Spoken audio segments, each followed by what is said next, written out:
से बिठावें, आराम से बैठ जावें, आवाज मेरी आप तक पहुंचेगी। हालांकि मेरी तबीयत ठीक नहीं, लेकिन मैं पूरे टाइम सत्संग दूंगा, पूरी आपसे बात करूंगा। आप आराम से बैठे, बोले मत। एक बात जरा सी मैं कहना चाहूंगा, हालांकि इन दिनों में जो परंपरा हमने डाली कि सब लोग बैठकर पैर छूकर सेवा देकर जाएं, उसमें थोड़ा सा रुकावट इसलिए आ रही है कि बहुत संगत है। और पिछली दफे हमने आश्रम में मणिनाथ पर देखा कि शाम के 5:30 बजे तक लोग लाइन में आकर पैर नहीं छू सके थे। तो इसीलिए ख्याल आया कि हमें नया आश्रम बनाना चाहिए खुली जगह में, वरना संगत कैसे आएगी। आज हमने ये बात तो पूरी कर ली, और सबसे खुशी की बात यह है इस जगह को पूरी करने के साथ साथ जैसे देवेंद्र भैया और दया की दोनों की इच्छा थी कि अगला आश्रम वो मेरे नाम पर बनाना चाहती है। बहुत कहा मैंने, लेकिन वो कहने लगे आपने भी तो अपने गुरु के नाम पर बनाया, हमें क्यों मनाई है। और उनकी इच्छा के अनुसार मैंने इजाजत भी दे दी कि इस जगह का नाम स्वामी दिव्यानंद नगर रखा जाए।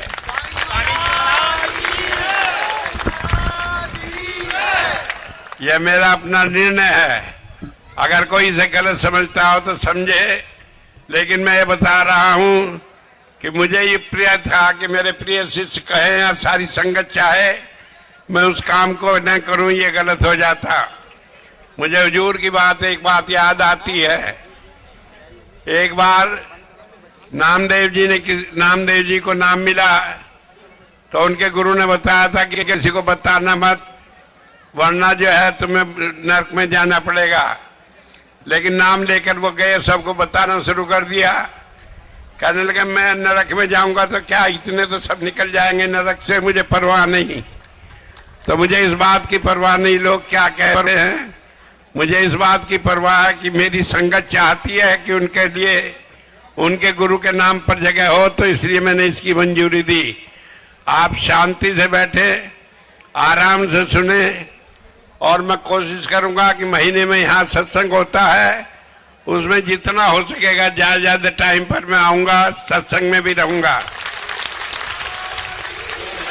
हमने ये तय किया है कि यहाँ पर हर महीने के दूसरा इतवार के बाद जो बुधवार होता है उस दिन सत्संग होगा। पहले हमने सोचा था मंगलवार, लेकिन उसमें आगे के टूर में दिक्कत पड़ती है, तो इसलिए सोचा गया कि यहाँ पर दूसरे इतवार के बाद जो बुधवार होगा उस दिन सत्संग हुआ करेगा, और उस दिन सत्संग भी होगा, लंगर भी होगा। और आगे धीरे धीरे हम सोचेंगे कि शेड भी बने जहाँ पर बरसात में या दूसरे मौके पर सत्संग हो सके।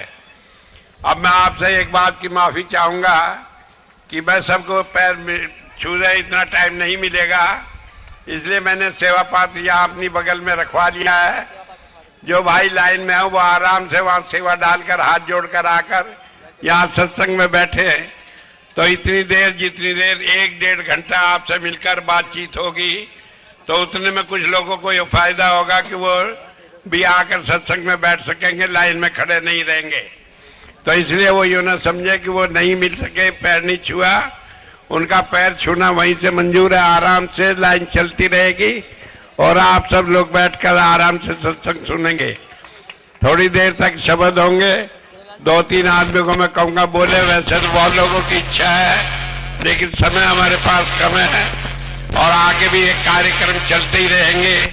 तो आज पूरे देश भर से आदमी आए हैं इस अवसर पर ये देखने के लिए कि बरेली के क्षेत्र वालों की खुशी नया आश्रम बनने में कितनी है, तो वो भी हिस्सा लेने आए हैं इसमें।